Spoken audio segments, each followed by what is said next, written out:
Pessoal, quando eu fiquei sabendo dessa notícia do Gugu, estava assistindo televisão e de repente vi no programa do Datena sobre a queda do Gugu. E a repórter, a Eleonora Pascoal, ela, embora não tenha falado, declarado em momento algum que havia morte cerebral ou coisa parecida, ela apontava desde sempre, desde cedo, desde o primeiro momento, primeiro contato, que era extremamente grave e que poderia já se tratar de uma morte, né? Que o Gugu tinha caído, não sabiam ao certo se era uma queda de telhado, se era interno, mas independente disso era uma altura considerável, uma altura aí em torno de 4 metros, como tem sido noticiado desde o dia, melhor dizendo, desde o dia seguinte, né? Porque no dia em si acho que ninguém tinha noticiado. Eu fiquei sabendo no dia seguinte, no dia 21, né? E infelizmente já deu para perceber que ela estava na frente do hospital. Então deu para perceber, ela deixou bastante nítido, bastante claro que era mais sério do que eles estavam passando a informação. E eu não consigo, não caiu a ficha, assim, não consigo acreditar, não consigo compreender, porque é uma dor no coração, é um aperto, é uma sensação tão estranha, um vazio, uma coisa tão maluca. Eu até vi a Silvana Killing falando sobre isso, que o Gugu morreu de uma forma tão boba, tão besta. O problema é esse, a forma como aconteceu. Não foi um acidente de carro, não foi queda de avião. Vamos dizer assim, caiu um avião e o Gugu infelizmente estava no voo e acabou morrendo. Não que isso mudaria a situação, a tristeza seria a mesma. O problema é que sempre eu acho que vai ser, quando se lembrar disso, agora está muito recente, muito forte. Eu já vi vários vídeos, não só de famosos, de outras pessoas também falando assim, o pessoal do povão, né, o pessoal que não é famoso, mas famosos também, Celso Portiolli aí chorando muito. Então toda a população está triste. Eu cresci acompanhando o Gugu, o Domingo Legal, com o Gugu, né? E, enfim, toda essa trajetória. O Gugu ele foi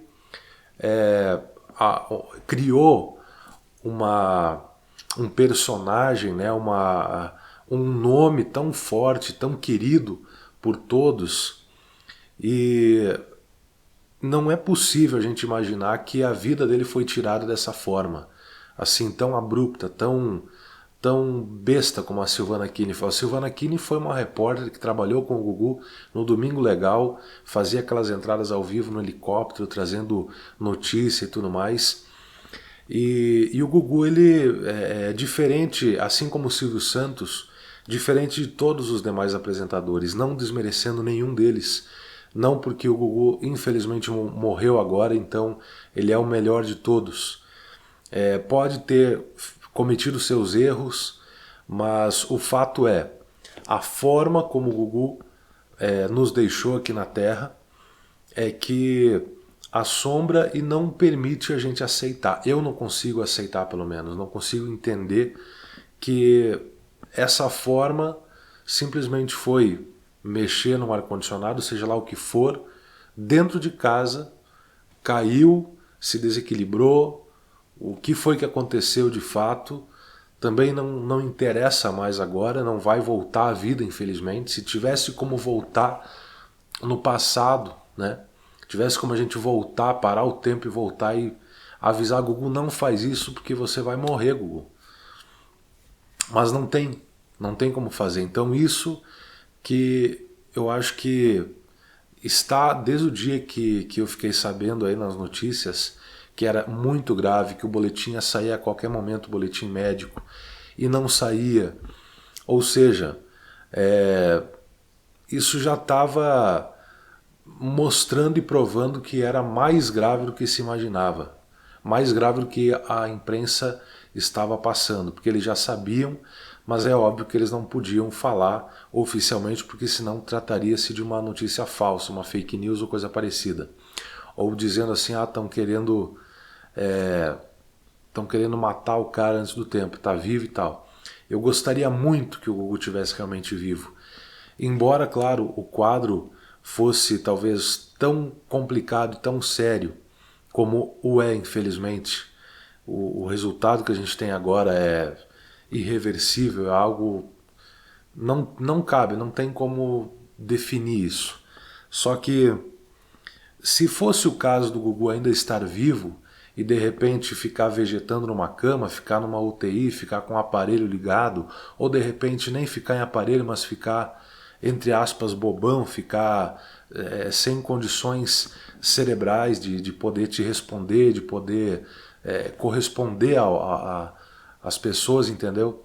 Ficar ali numa cadeira de rodas, preso de repente, não conseguir se mexer direito, precisar de pessoas profissionais para dar banho, para dar de comer e tudo mais, também não seria uma vida que eu gostaria para o Gugu. Então, ficou nas mãos de Deus, e se era para ser assim, nós, por mais que não queremos aceitar, vamos ter que aceitar, mas não tenho o que dizer. É algo que o Gugu, aquele Gugu que a gente conheceu, foi tirado de nós, né? Aquele Gugu que a gente assistia antigamente aos domingos, mais recentemente no meio da semana e por aí vai. Aquele Gugu, aquele animador, aquela pessoa, aquela figura, né? O Gugu é uma figura tão querida. Acho que muitas pessoas se espelham para quem quer ser comunicador, para quem quer ser apresentador, quem estuda jornalismo, publicidade, propaganda, rádio e TV, e a população em geral sempre admirou o Gugu, sempre olhou para Silvio Santos e olhou para Gugu. Sempre foi aquela parceria, aquele link, né? Infelizmente não temos mais Gugu, de uma forma bastante assim à toa, né? Digamos assim. E a população brasileira, de certo modo, está órfã, né? Com o Gugu.